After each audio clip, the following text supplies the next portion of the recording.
Well, I'm Lisa, and I guess it was my husband, Stephen, you'll meet him in a second.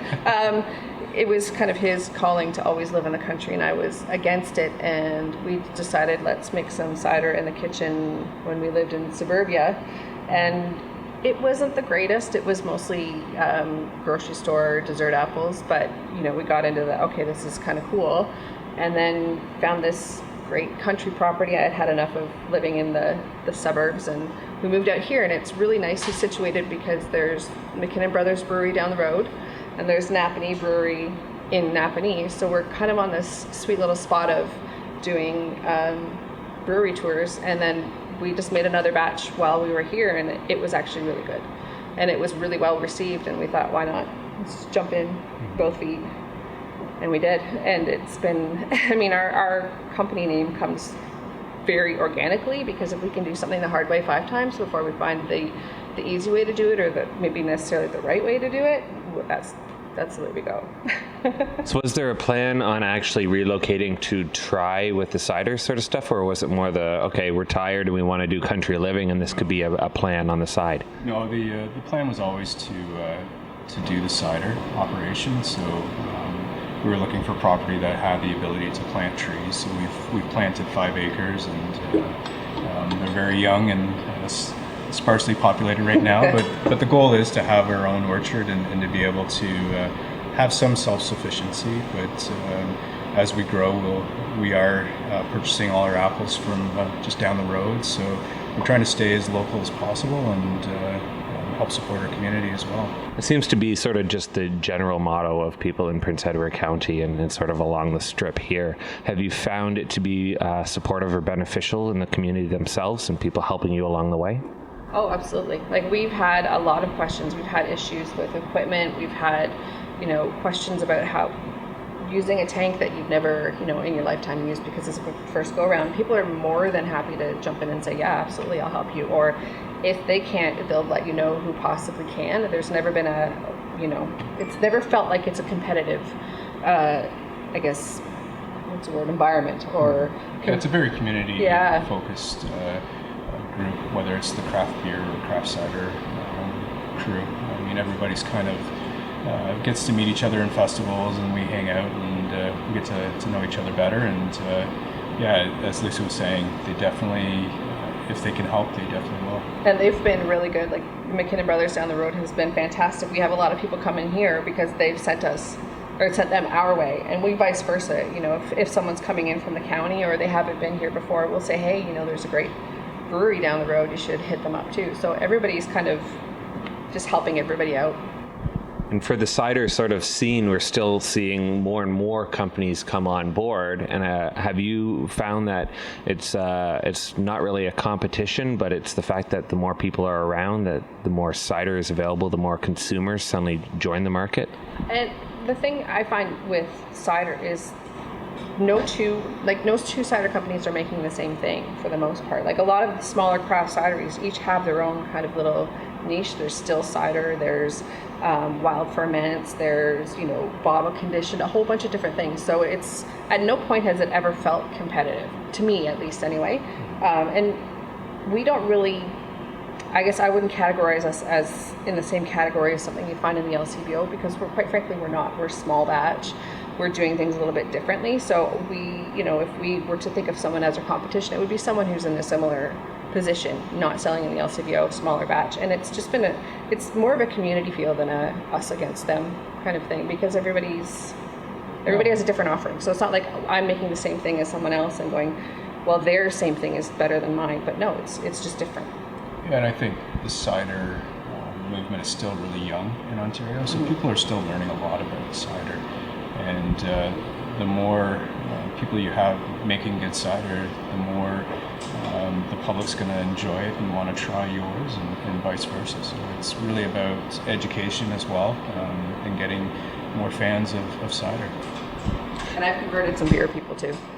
People come in and they're like, oh, well, do you have beer? I'm like, no, but I bet you if you try our dry, you'll like it. And we had someone come in, there's a group of 4 guys that came in, they were doing a beer tour, like a brewery tour, but they started here, and the one guy did not like cider. And I said, okay, well, that's fine. Like, I don't have beer, but why don't you guys all just try this? He wanted to buy a case of our dry. I'm like, so I always say, well, just try it. And most times, I would say 9 times out of 10, I can sway them over. But, you know, the odd person, oh, it's good, but it's not for me. So, and that's our motto too. Like, we know we're not creating something that's necessarily everybody's gonna like, but that's fine. Like, you know, everybody likes what they like, and it's not personal, and, you know. What got the two of you into cider? Can you think of a way where it happened? I, as Lisa said at the start, I've been making some small batches seasonally. Been doing it for 3 or 4 years in the basement type of thing, and then really my education background is in science, so I have had previous careers working in the food industry, and so it's always been something that is a bit of an interest, whether it's making wine or anything else. So I ended up taking a course in Cornell and learning more about how to make good cider, and it's sort of grown from there. But definitely it's a continuously learning, YouTube is our friend. Well, yeah, I think, it's like anything. You have to self-educate, but also you try to learn as much as you can. Did you find that the learning curve was tough? Were there multiple times where you've gone ahead and put a lot of work into something and then turned around and gone, okay, I'm glad it was only me that had this? Or has there been sort of a... Well, definitely the first few batches, as Lisa was saying, oh, yeah, they were challenging to drink, to say the least. We only drank them because we put so much work into them. But I mean, they were just, I don't think a lot of them we ended up finishing and we dumped. But now I can't even imagine every time we have to, there's something there's a little bit of something left and you're like, oh God, I got to dump this because it's, been sitting here or whatever. It makes you almost want to cry. Whereas before it's like, yeah, we're never going to drink that. So we're just going to go. But no, I think, like with anything in industry, as you scale, there's always challenges. So it's always, a new learning experience. I'll put it that way. And as we go from, basement size batches to something that's much larger, then you definitely have to grow with it. So what are you producing now size-wise? Because we've got a bit of the tanks I can see here and the barreling. So what are you producing at the moment, and how has that come along in that area? Yeah, we're still a small producer, so we're in the thousands of liters, but we barrel age our ciders, so that's one of a unique thing for us.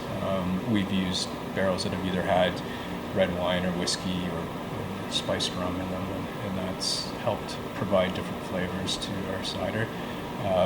But using barrels is a challenge in many respects, because you have to monitor it and make sure that they're always topped up, and you can get some that leak and everything else. So it's like anything. There's always something to do and always work. You fill it up and cross your fingers. Yeah. Have a fun horror story for me? We've had a couple of barrels that I thought were nice and tight, but they just at the very top they started to leak on me on the ends, and at that point you're like, okay, got to get it out of here and put it in another one. So hopefully like they do seal that over time, but it's just you don't want to lose as much product as possible. Yeah. And what are your offerings right now? So we have 2 ciders right now. We have our original dry, which is our dry, as I was saying. There's no sugar to it. And then we have our Rogue apples, which has a bit of organic cane sugar added to balance the acidity.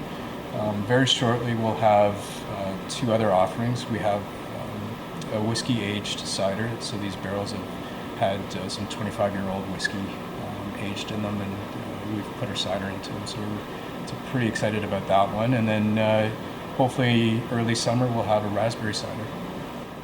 And I'm assuming locally sourced on the raspberry side of things, or? Hopefully enough from our Yeah, so garden. we have a raspberry patch, and Yeah. we'll hopefully, as Lisa was saying, produce enough to be able to blended in with our cider. And if not, then it'll be, we'll try to source out as many local raspberries as we can. It's just one of those crapshoots where the one year we didn't need them, we had probably, I don't even know how many tens of pounds of raspberries, and last year we wanted them, and weather, just Mother like apples. Nature, is always the deciding factor for for a lot of things. I mean, I think that was probably one of our big challenges this year, was just sourcing out apples, because we made a bit of a rookie mistake the one year of the first year using something that you can't get every year, and we didn't know. And then last year, we're like, okay, you can't do that. So that was a bit of a learning experience. But then the issue I think a lot of cider producers might run into, or probably will in the future, is that the cider industry is growing, whereas the apples themselves, that's kind of, they take 5 years to grow, the trees to maturity. So you can plant them today, but you're still not going to have them for 5 years. So the supply is going to not meet the demand at some point, I think, in the future. So I think that'll be more of a challenge, I think, down the road. There are some people that are actually growing and investing in cider, like cider apple specific orchards, which is nice. So, but that's still, it just takes time. Yeah, and we've seen that, I think, with a lot of the industry ourselves. It's, triple what there was 5 years ago with regards to cideries. So there's a lot more interest in it, which is great. And you're seeing it here in the county as well. This is our first stop of many on the way. And I think by the time we make our way out, we'll have probably hit 8. And who knows, we'll maybe have found 1 or 2 others along the way, because they seem to keep popping up in that sense as well. So is there anything that you would suggest people do in order to get a chance to have yours, or where they can go to learn more about what you're doing? Well, we have our social media pages, our Facebook page, our Instagram page. We have our website, hardwaycider.com. We are at the Kingston Memorial Center Market on Sundays from 9 until 2, most Sundays of the month. I always suggest checking our social media. I plan on being there 3 times a month. It's just depending on what our other obligations are, I might not be able to make it.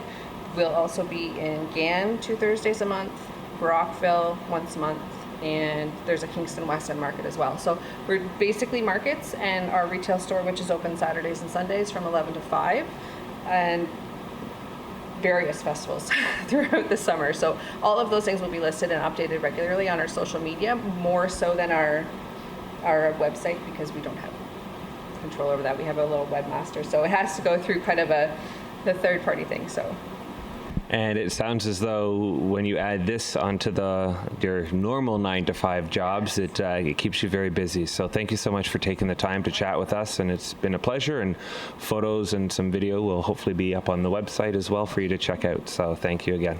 thank you.